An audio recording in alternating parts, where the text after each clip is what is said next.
Hey there, this is Caitlin Bandy from the channel BandysBooks, and today I am back with another banned books discussion.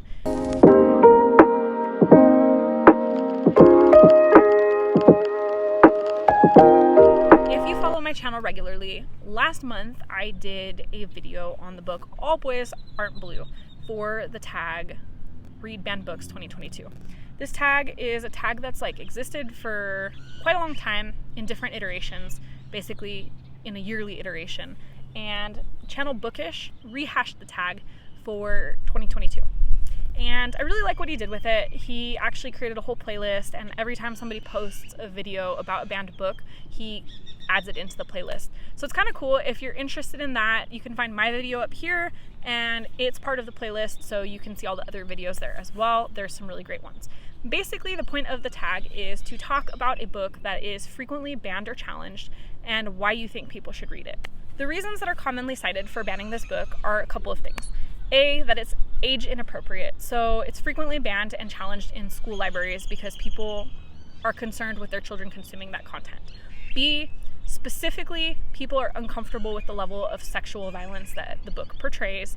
They frequently, comment on the violent rapes, the forced pregnancies, things like that. And C, there's a lot of people that dislike the religious depiction within the book. It is a dystopia in which a religious faction that is a brutal dictatorship controls the United States and essentially creates a policy of mass rape. But we're going to go ahead and jump into these points in a little bit more depth and discuss, if there's validity to them or not. So point one is the appropriateness of this book for children of a certain age. I don't think anyone that has read this book would suggest that you should be reading this to kindergartners. Obviously that's silly. They're not in an age when they're going to comprehend this book, and it's obviously too mature. But you see it frequently banned in high schools and challenged in high schools. And I feel like that's pretty ridiculous because remembering back to the many years ago that I was in high school, I think I had seen more violent movies, more violent TV shows, listened to more violent music, read other books that had heavy topics. I can't imagine too many high schoolers that would just be shocked and awed by the content within the Handmaid's Tale. Perhaps maybe, somebody that's been heavily sheltered, but even if your child is heavily sheltered, even if you don't want your child reading that content, I don't think that it's appropriate for you to say, just because I don't want my child to read this content, no one's child should be able to read this content.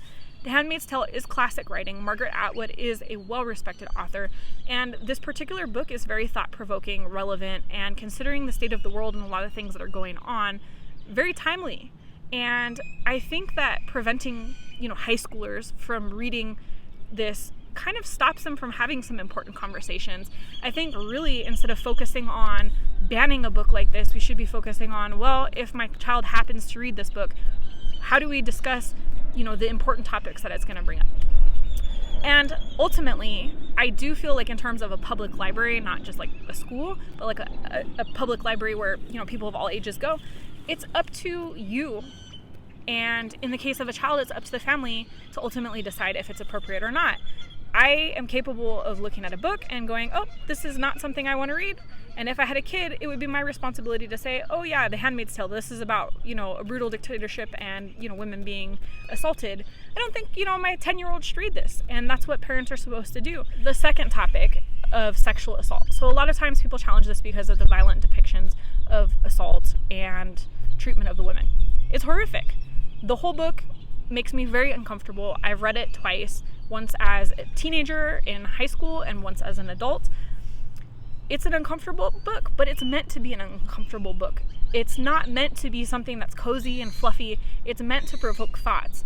It challenges you to think about bodily autonomy. It challenges you to think about the lengths that you would allow the government to evolve, allow religious practices to evolve, etc. It challenges you to think about, well, if I was in this situation, what would I do?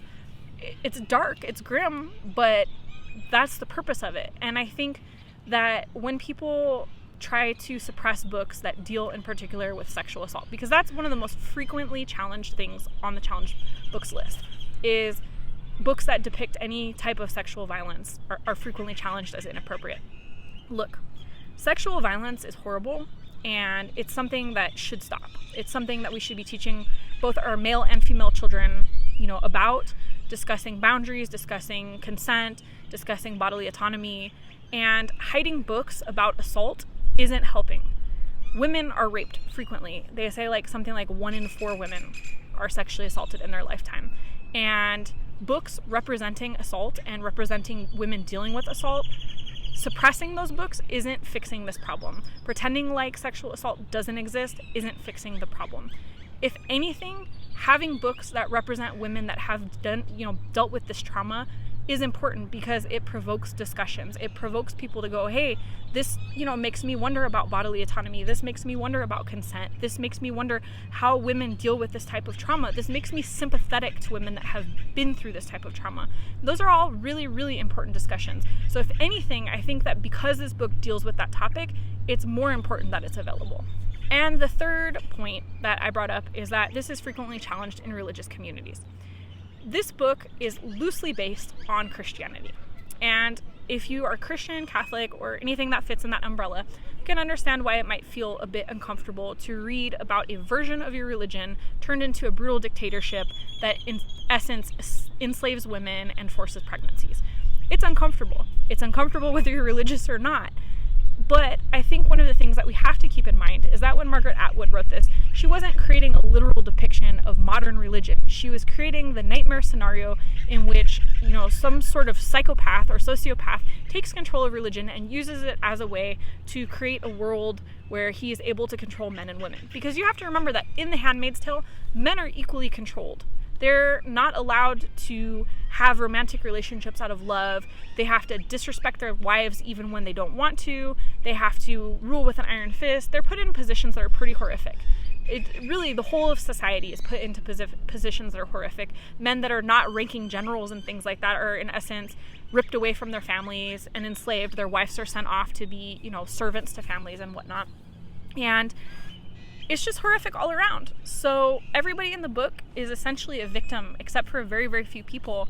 And I get, like I said, why that's uncomfortable if you feel that it's portraying an aspect of your religion. But I think the reality is that, it's a nightmare version of a religion, not the current religion that exists. And it also, I think, in some ways challenges us to think about the limits of what we're okay with based on power structures. So many people fervently believe in politics just like they believe in religion. There's all sorts of power structures that exist that are not just religion. And this, I think, gives us a chance to discuss, well, where are the limits with, the people that are powerful over me? What am I willing to listen to? Where is my challenge point? And I think that banning a book like this is just honestly a bit overly sensitive. So ultimately, I do not think that The Handmaid's Tale is deserving of being banned. I do understand why it would not be in an elementary book library or an elementary school library.